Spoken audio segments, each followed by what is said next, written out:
प्रवेश केलेला आहे. भारतीय जनता पार्टीमध्ये मागच्या 20 वर्षापासून काम करणारे राजू शिंदे यांनी काल उबाटामध्ये प्रवेश केलेला आहे.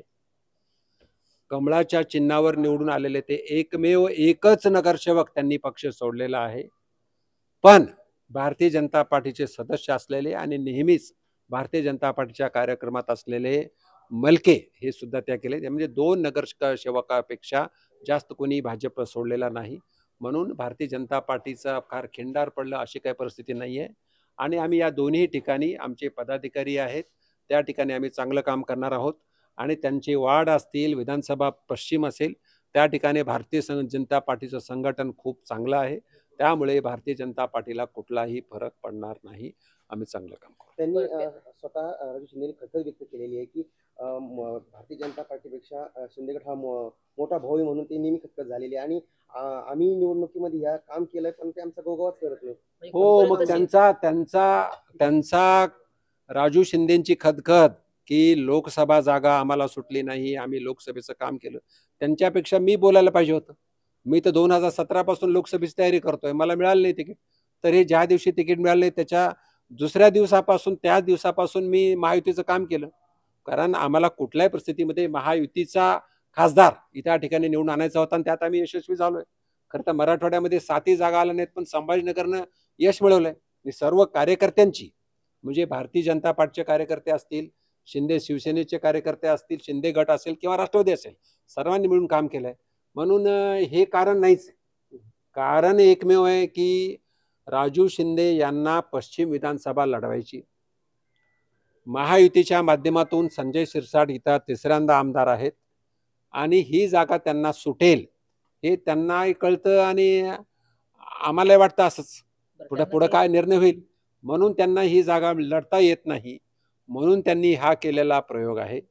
आता आम्ही पक्ष संघटना म्हणून त्यासाठी आम्ही ज्या ज्या ठिकाणी आमचे काही पदाधिकारी आणि काही नगरसेवक गेले त्यासाठी चांगले काम करून आम्ही संघटना बांधणार आहोत. आणि आम्ही आमचा पक्ष भारतीय जनता पार्टी देशामध्ये नंबर 1चा पक्ष आहे, शहरामध्ये सुद्धा नंबर 1चा पक्ष एक आहे आणि राहणार आहे. कोणचा मोठा भाऊ नेमका? मोठा भाऊ याबद्दल मी काही टिप्पणी करणार नाही, पण मोठा भाऊ नॅचरली भारतीय जनता पार्टीच मोठा भाऊ आहे. केंद्रीय मंत्री रावसाहेब दानवे तुम्ही म्हणा किंवा हरिभाऊ बागडे आत्मसावे यांनी सर्वांनी हो, आमचं काम आहे, आमचं काम आहे कार्यकर्त्यांना समजून सांगणं, हे आमचं काम आहे. मी शहरात नव्हतो, पण आमचे शहरातलेच मंत्री माननीय अतुलजी सावे, आमचे नेते माननीय दानवे साहेब असतील, माननीय बागडे नाना असतील, त्यांनी समजून सांगितलं, पण त्याला ते ऐकू वाटलं नाही. पण राजकारणामध्ये थोडं दोन्हीही गोष्टी पाहिजेत, थोडा दमही धरला पाहिजे. त्यांनी दम धरला नाही, त्याला वाटलं तिकडे चांगली संधी मिळते म्हणून गेलेलं आहे. आता फ्युचर विल डिसाइड. येऊन असं वाटतं की भाजपला अजिबात गळती नाहीये. त्यांच्या जाण्याने अतुल सावे आणि बागडे नानांना फटका बसणार अशी चर्चा अजिबात ती काही तसं होणार नाहीये. आम्ही सांगितलं ना, 2 वार्डामध्ये जे नारेगाव असेल किंवा N1 शिडको असेल, हे 2 नगरसेवक आहेत. त्या ठिकाणी ऑलरेडी भाजपचं काम आहे, तिथं ऑलरेडी पदाधिकारी आहेत आणि त्या ठिकाणी हिंदुत्ववादी किंवा भाजपला आणि महायुतीला मानणारी मतं पण आहेत.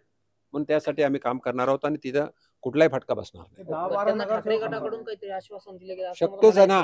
ठाकरे गटाकडून त्यांना राजू शिंदे यांना आश्वासन दिलं असण्याची शक्यता आहे, म्हणून तर ते भाजप सोडून गेले. नाही तर भाजपमध्ये इतके दिवस चांगलं काम करणारा एक नेता जाण्याची काय कारण आहे.